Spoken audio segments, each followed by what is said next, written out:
নমস্কার, আশা করছি আপনারা সকলে খুব ভালো আছেন। অঙ্কিতার হেসেলের আরও একটি নতুন ভিডিওতে আপনাদের সকলকে স্বাগত। বেশ কিছু কারণের জন্য সময় মতো ভিডিও পোস্ট করতে পারিনি, তার জন্য খুব দুঃখিত। পরবর্তীতে এরকমটা হবে না। আজ বাড়ির সকলের আবদারে বানাচ্ছি চিকেন বাটার মশলা, সেটাই আপনাদের সাথে শেয়ার করব। পদ্ধতিটা ঘরোয়া হলেও স্বাদ হবে অসাধারণ। ভিডিওটি সম্পূর্ণ দেখার জন্য অনুরোধ রইল।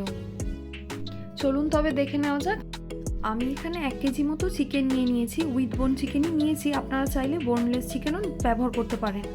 প্রথমে পরিমাণ মতো নুন নিয়ে নিলাম এবং 2 থেকে 3 টেবিল চামচ মতো আদা রসুনের পেস্ট নিয়ে নিলাম। হাফ লেবুর রস দিয়ে দিলাম। দিয়ে ফার্স্ট ম্যারিনেশনটা করে মিনিট 15 মতো রেখে দিতে হবে। হাতে একটু বেশি সময় থাকলে আর একটু বেশিও রাখা যেতে পারে। অন্য একটি পাত্রে 2 থেকে 3 টেবিল চামচ মতো সরষের তেল, 2 থেকে 3 চা চামচ কাশ্মীরি রেড চিলি পাউডার, 2 চা চামচ গরম মশলার গুঁড়ো দিয়ে ভালো করে মিশিয়ে নিতে হবে। এতে কালারটা খুবই সুন্দর আসবে। এক্সট্রা করে কোনো কালার অ্যাড করার প্রয়োজন নেই। ভালো করে মেশানো হয়ে যাওয়ার পর বেশ কিছুটা পরিমাণ কাসৌরি মেথি আর 5 থেকে 6 চা চামচ মতো টক দই দিয়ে ভালো করে মিশিয়ে নিতে হবে।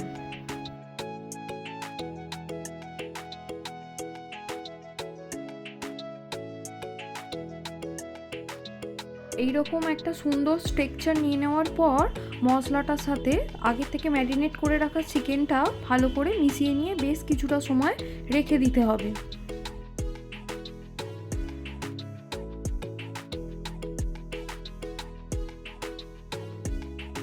দু ঘন্টার মতো রেস্টে রাখার পর ফিরে এলাম।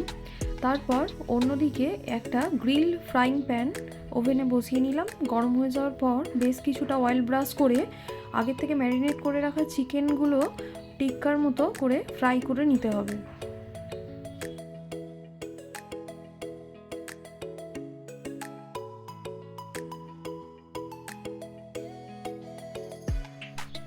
চিকেনগুলো ভালো করে দিয়ে দেওয়ার পর একটু ঢাকা দিয়ে রান্নাটা করে নিতে হবে, যাতে চিকেন টিক্কাগুলো ভাজার সময় প্রায় 80% মতো চিকেনটা কুক হয়ে যায়।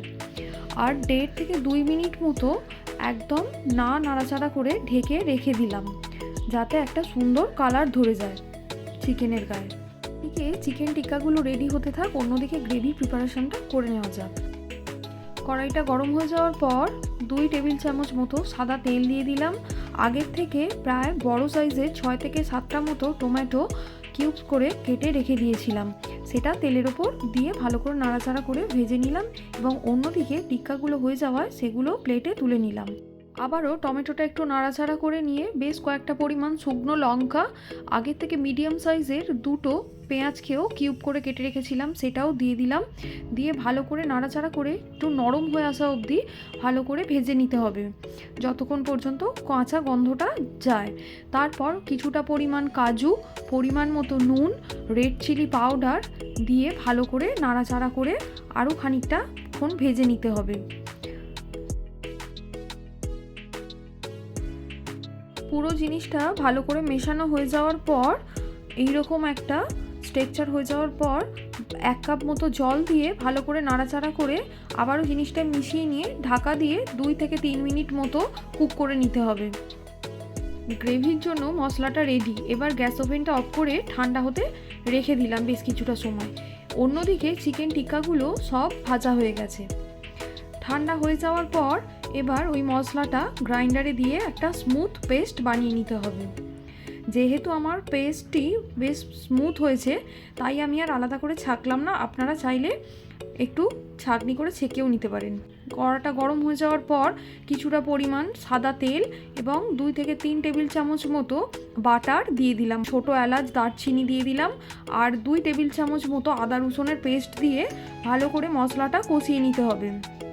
তারপর একটু লঙ্কার গুঁড়ো দিয়ে দিলাম, দিয়ে ভালো করে মিশিয়ে নিতে হবে। তারপর 2 চা চামচ ধনের গুঁড়ো, 1 চা চামচ জিরের গুঁড়ো দিয়ে ভালো করে নাড়াচাড়া করে নিতে হবে। ভালো করে মশলাটা কষে আসার পর আগের থেকে যে স্মুথ পেস্টটি তৈরি করে রেখেছিলাম সেটা অ্যাড করে দিলাম, দিয়ে ভালো করে নাড়াচাড়া করে গ্রেভিটা রেডি করে নিতে হবে। এই পর্যায়ে বেশ গায়ে ছিটে আসার একটা সম্ভাবনা থাকে, তাই লো ফ্লেমে ঢাকা দিয়ে রান্নাটা করতে হবে। তারপর একটুখানি গ্রেভিটা ভালো করে ফুটে আসার পর আগের থেকে ভেজে রাখা চিকেন টিক্কাগুলো দিয়ে গ্রেভির সাথে এবার মিশিয়ে নিতে হবে। চিকেনটা যেহেতু ভালো করে কুক হয়ে গেছে, এই সময় 2 থেকে 3 মিনিট মতো ঢাকা দিয়ে একটু রান্নাটা করে নিলেই আজকের মতো কমপ্লিট চিকেন বাটার মশলা। নামাবার আগে ওপর থেকে 2 চা চামচ মতো মধু আর 1 টেবিল চামচ মতো একটু বাটার অ্যাড করে দিলাম, কিছুটা পরিমাণ কাসৌরি মেথি আর 2 থেকে 3 চা চামচ মতো ফ্রেশ ক্রিম দিয়ে মিশিয়ে নিলেই আজকের মতো কমপ্লিট চিকেন বাটার মশলা। স্বাদ হয়েছিল অসাধারণ, আপনারা অবশ্যই এটা একবার ট্রাই করবেন। দেখুন কীরকম লাগলো।